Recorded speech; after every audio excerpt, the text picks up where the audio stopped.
आज के वीडियो में मैं बात करने वाली हूँ जीवन के 2 सुरक्षा कवच के बारे में। जी हाँ, आप इसे सुरक्षा कवच या रक्षा कवच जो भी कह सकते हैं। तो चलिए जानते हैं वो सुरक्षा कवच और रक्षा कवच क्या है। और मेरा दावा है कि ये रक्षा कवच आपके जीवन की हर परिस्थिति में आपको बचाएगा। आप जीवन के बहुत आनंदित पल से गुजर रहे हों, बहुत खुश हों, आपके जीवन में कुछ ऐसा प्राप्त हो गया है जिससे आप बहुत खुश हैं, या फिर आपके जीवन का वैसा पल जहाँ पर आप बहुत उदास हैं, बहुत निराश, बहुत हताश हैं। मतलब जीवन में आपने कुछ प्राप्त कर लिया है या कुछ भी खो दिया है। इन दोनों ही परिस्थिति में ये रक्षा कवच आपकी रक्षा करेगा। तो चलिए जानते हैं ये रक्षा कवच क्या है। मैं बात कर रही हूँ जीवन के 2 अनमोल अवस्था के बारे में, और वो अवस्था है मौन और मुस्कान। जी हाँ, मौन और मुस्कान ये 2 ऐसी अवस्थाएं हैं जिससे आप जीवन की हर परिस्थिति में अपनी रक्षा कवच बना सकते हैं। ये जीवन परमात्मा की देन है। आप परमात्मा के रूप में चाहे जिस भी शक्ति को मानते हैं, आप उस शक्ति की देन अपने जीवन को समझ लीजिए। और जीवन जीना एक कला है, और अगर अपने जीवन जीने की कला में आपने मौन और मुस्कान जैसे 2 रक्षा कवच को सम्मिलित कर लिया ना, तो जीवन में बहुत सारी अप्रिय स्थितियों से बचा जा सकता है। और इतना ही नहीं, बहुत सारे विवादों का समाधान भी निकाला जा सकता है मौन और मुस्कान को अपनाकर। हमारे पूर्वजों ने तो इतना तक कहा है कि बोलना अगर चांदी है तो मौन रहना सोने के समान है, और अगर संसार का भला करना है तो बोलना सीखिए, और अगर स्वयं का भला करना है तो मौन होने में पारंगत होना सीखिए। और मानव यदि मौन को जितना ज़्यादा धारण करेगा ना, वो अपनी समस्याओं से उतना ज़्यादा दूर हो पाएगा। देखिए, स्वाद और विवाद ये दोनों मुंह से जन्म लेते हैं। दोनों का आरंभ मुंह से ही होता है।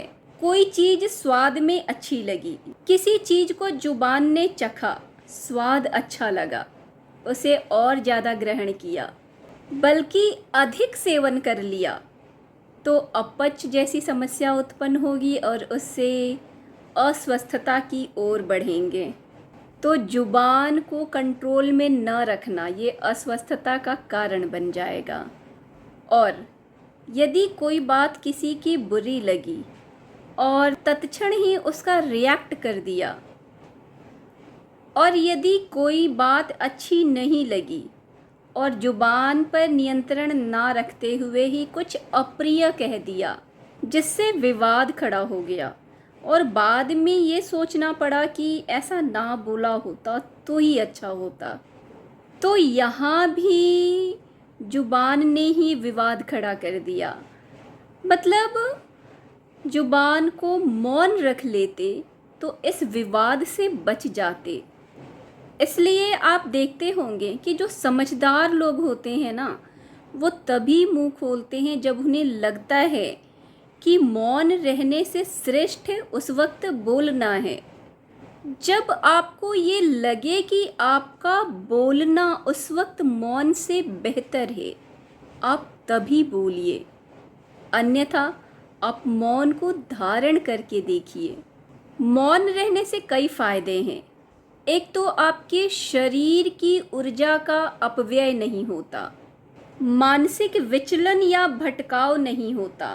आप कई बार निरर्थक वाद विवाद का हिस्सा बनने से बच जाएंगे अगर आपने मौन को अपनाया तो। देखिए, अधिक बोलने से हमेशा अच्छा होता है कम बोलकर प्रभावी तरीके से अपने बात को रखना। अगर आप कम शब्दों में अपनी बातों को रख पाते हैं तो ये आपके आत्मबल, आपके मनोबल की वृद्धि का प्रतिफल है। तो ये तो हो गई मौन रहने की कुछ सकारात्मक बातें और इसके फायदे। अब चलिए मुस्कान के बारे में बात करते हैं। देखिए, मुस्कुराना जीवन की सबसे बड़ी औषधि है। अगर आप रास्ते में चल रहे हैं और सामने से आपको कोई दिखता है, वो गंदा सा मुंह बनाए हुए है, उसका मुंह लटका हुआ है, तो आपको देखकर बिल्कुल भी अच्छा नहीं लगेगा। लेकिन अगर वो अजनबी व्यक्ति भी है और उसके चेहरे पे एक हल्की सी मुस्कान है, तो कहीं ना कहीं वो आपको अंदर तक आह्लादित कर जाता है। मुस्कुराने से मानसिक तनाव से मुक्ति मिलती है और ब्लड प्रेशर नियंत्रित रहता है। इससे शरीर के प्रतिरक्षा तंत्र को भी मजबूती मिलती है। मुस्कुराने से मन की नकारात्मकता का शमन होता है। जब आप मुस्कुराएंगे आपका चित्त शांत होगा, और जब आपका चित्त शांत होगा तो विवादों से संबंधित विषयों पर आप अपनी स्पष्ट और संतुलित बातें रख पाएंगे। मुस्कुराने से आप विवादों को निपटाने में भी सक्षम हो पाएंगे। और सबसे बड़ी बात, अगर आप मुस्कुराते रहते हैं तो आप लंबे समय तक जमा दिखेंगे। मुस्कुराने से चेहरे पर सौम्यता बनी रहती है।